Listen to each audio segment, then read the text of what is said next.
Shalom Bapak Ibu semua, apa kabar? Puji Tuhan, semua pasti luar biasa dan diberkati Tuhan. Kita ada di khotbah minggu tentu bersama Boksu Willy. Dan tema khotbah minggu kali ini adalah roti yang hidup adalah Yesus Kristus. Katakan amin. Saudara, apakah yang kita cari dalam hidup ini? Sumber kehidupan atau sarana kehidupan? Pertanyaan ini perlu kita renungkan dan jawab di dalam hati kita masing-masing. Karena realitas begitu banyak manusia mengarahkan seluruh perhatiannya, pikirannya, kekuatannya, dan hatinya demi mencari yang namanya sarana hidup. Saudara, adalah benar bahwa masalah sarana hidup bukanlah perkara yang gampang. Demi mempertahankan sarana hidup, banyak orang yang berkorban dan mengorbankan orang lain. Bahkan ada yang saling membunuh hanya untuk mendapatkan kepentingannya, baik di dalam sebuah kehidupan rohani maupun dalam kehidupan bisnis dan lain sebagainya. Bahkan demi sarana hidup, banyak orang yang berusaha bekerja siang dan malam untuk mencari, bahkan menyerahkan seluruh hati, pikiran, dan tenaga, dan waktunya hanya untuk melakukan sesuatu. Bahkan demi sarana hidup, sering terjadi manusia menjadi objek dari sesuatu, bukan lagi menjadi subjek dari sesuatu. Akibatnya, manusia menjadi kehilangan kemanusiaannya. Saudara, salah satu sarana hidup yang kita masukkan di sini adalah persoalan makanan atau roti. Sebab tidak ada yang paling dibutuhkan oleh manusia selain makanan atau roti yang menjadi lambang sesuatu yang memenuhi kebutuhan hidupnya. Ayo kita buka Alkitab kita bersama-sama. Yohanes 6 ayat 30. Maka kata mereka kepadanya, tanda apakah yang engkau perbuat supaya dapat kami melihatnya dan percaya kepadamu? Pekerjaan apakah yang engkau lakukan? Nah, realitas pengikut Yesus, banyak di antara mereka mengikut Yesus hanya ingin melihat tanda-tanda mujizat dan mendapatkan makanan. Hal ini terdengar dari ungkapan, tanda apakah yang engkau perbuat supaya kami dapat melihatnya dan percaya kepadamu. Padahal dalam pasal sebelumnya, Yesus telah banyak melakukan tanda mujizat. Misalnya, Yesus mengubah air menjadi anggur pada pesta di Kana. Lalu Yesus menyembuhkan orang sakit di tepi kolam Bethesda. Yesus memberi makan 5.000 orang. Yesus berjalan di atas air. Yesus telah banyak melakukan mujizat, tapi menurut orang banyak itu terjadi hanya karena sebuah kebetulan saja. Ini adalah gambaran orang-orang yang mengatakan mengikut Yesus, tapi perjuangan dan keinginan mereka sendiri yang diutamakan. Mereka mengikut Yesus dengan memuaskan kepentingan-kepentingan pribadi, sekaligus mendapatkan keuntungan pribadi juga. Ayo kita baca lagi firman Tuhan.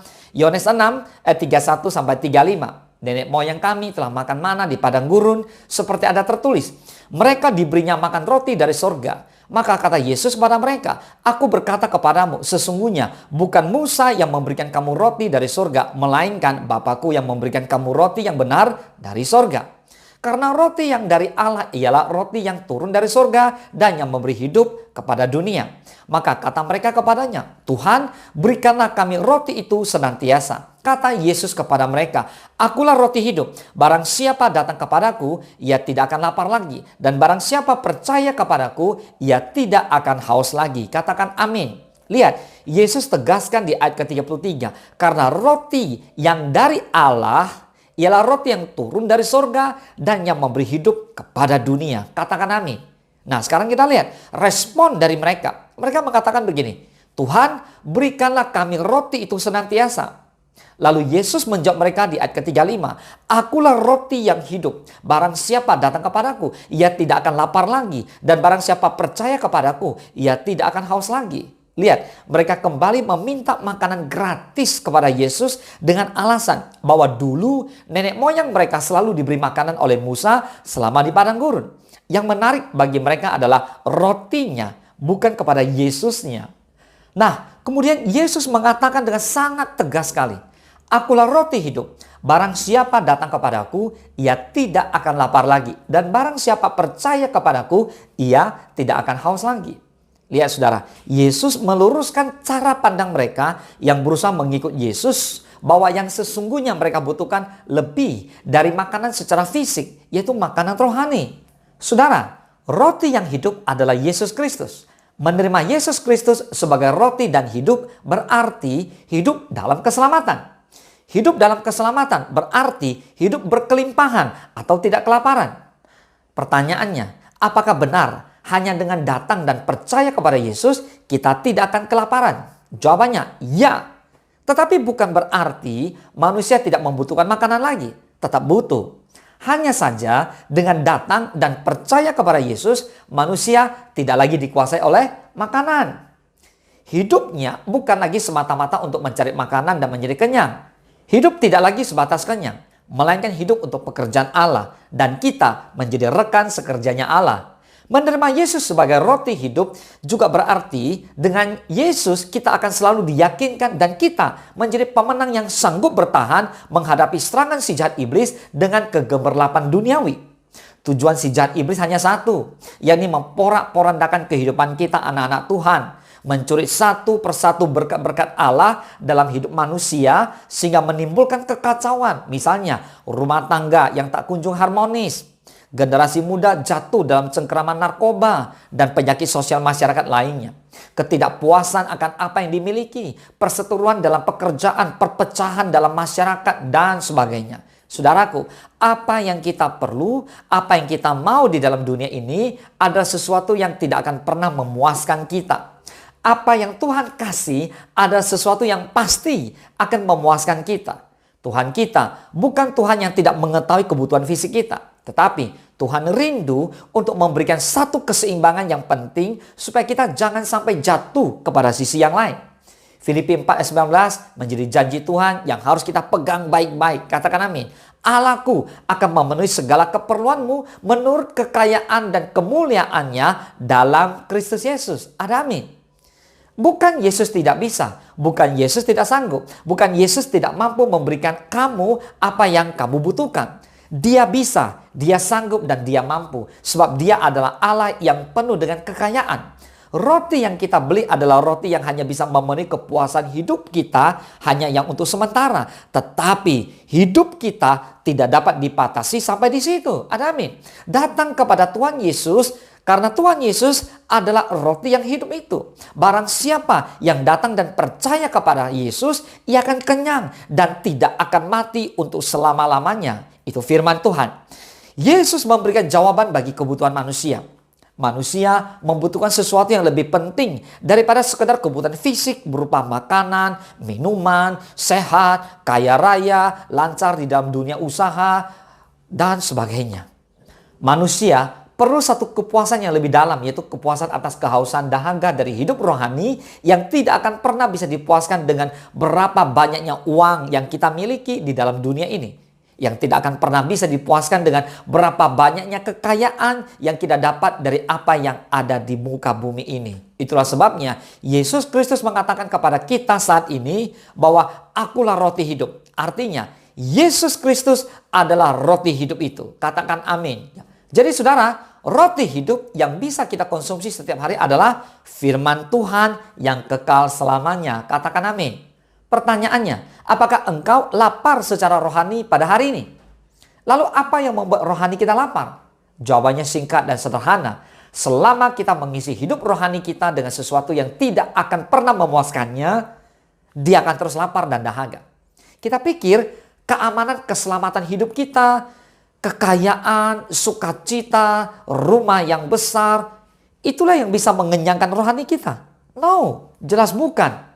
Pertanyaan kita sekarang adalah bagaimana caranya agar kita bisa mendapatkan roti yang hidup itu.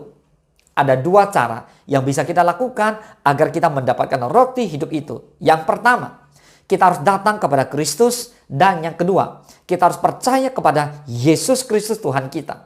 Nah, dua hal ini, datang dan percaya, sebenarnya tidak perlu dibedakan. Karena orang yang datang kepada Yesus Kristus sebenarnya sama saja dengan percaya kepada Yesus Kristus. Pertanyaan berikutnya adalah, apakah ada dampak dari orang yang makan roti hidup itu? Tentu ada dampaknya Bapak Ibu. Dampaknya ada dua. Yang pertama, kita tidak akan lapar lagi dan tidak akan haus lagi. Ayo kita baca. Yohanes 6 ayat 35. Kata Yesus kepada mereka, akulah roti hidup, barang siapa datang kepadaku, ia tidak akan lapar lagi, dan barang siapa percaya kepadaku, ia tidak akan haus lagi. Artinya, jika seseorang melakukan ini, yaitu datang dan percaya kepada Yesus Kristus, Maka Yesus berkata pada orang itu, kamu tidak akan lapar lagi, kamu tidak akan haus lagi. Ada amin. Yang kedua, kita tidak akan dibuang Tuhan. Ayo kita baca. Yohanes 6 ayat ke-37. Semua yang diberikan Bapa kepadaku akan datang kepadaku. Dan barang siapa datang kepadaku, ia tidak akan kubuang. Jadi artinya, Yesus sekali-kali tidak akan menolak siapapun yang datang kepadanya. Katakan amin.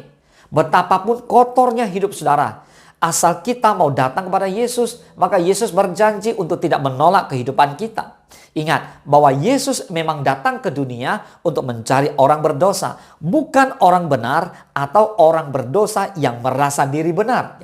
Karena itu, datanglah dan percayalah kepada Yesus Kristus, maka Tuhan akan menerima dan memberkati hidup kita. Nah saudara, sebagai penutup khotbah hari ini, saya rindu mengajak Bapak Ibu sekali lagi baca dengan iman percaya kepada Tuhan di Yohanes 6 ayat ke-35.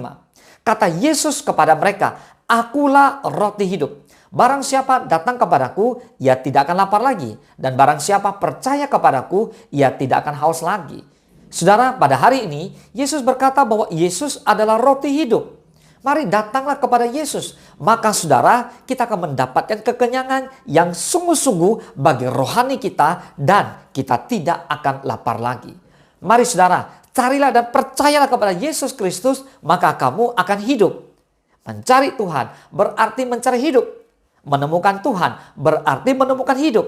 Barang siapa yang mencari hidup berarti mencari Tuhan. Dan barang siapa menemukan Tuhan berarti menemukan kehidupan. Jadi setiap orang yang makan dari roti hidup tersebut akan hidup kekal bersama-sama dengan Tuhan Yesus Kristus, sang roti yang hidup sampai selama-lamanya. Mari yang diberkati oleh Tuhan Yesus dan yang percaya bersama-sama dengan saya kita katakan amin. Mari Bapak Ibu semua, saya mengajak kita untuk tundukkan kepala dan kita bersatu di dalam doa. Mari hari ini kita harus percaya bahwa Yesus Kristus adalah roti hidup itu. Mari kita berdoa.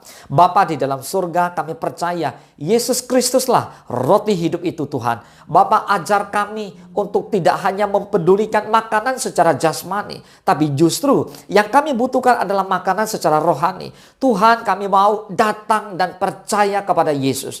Bapa, kami berdoa Tuhan buat semua rekan-rekan kami Bapa yang ada di rumah-rumah, yang ada di sekolah-sekolah, yang ada di tempat pekerjaan, buat suami, buat istri, buat anak-anak pada pagi hari ini. Kami berdoa di dalam nama Tuhan Yesus Kristus. Dimanapun mereka berada, seperti keadaan apapun yang mereka alami, kami berdoa biar mereka boleh datang dan percaya kepada Yesus. Hidup mengandalkan Tuhan Yesus. Dan kami percaya pertolongan sejati datang daripada Tuhan Yesus Kristus. Bapa, terima kasih, ini doa kami. Berkati firman-Mu yang boleh menjadi kekuatan, yang boleh menjadi pelita untuk kami terus melangkah dan berjalan dalam kebenaran hidup ini. Terima kasih Bapa, hanya di dalam nama Tuhan Yesus Kristus kami berdoa dan kami mengucap syukur. Haleluya. Mari Bapak semua yang diberkati oleh Tuhan Yesus, bersama-sama kita katakan amin. Selamat hari Minggu. Tuhan Yesus memberkati. Engkau sediakan hidangan di hadapan lawanku. Engkau mengurapi kepalaku dengan minyak baru, kebajikan, kemuliaan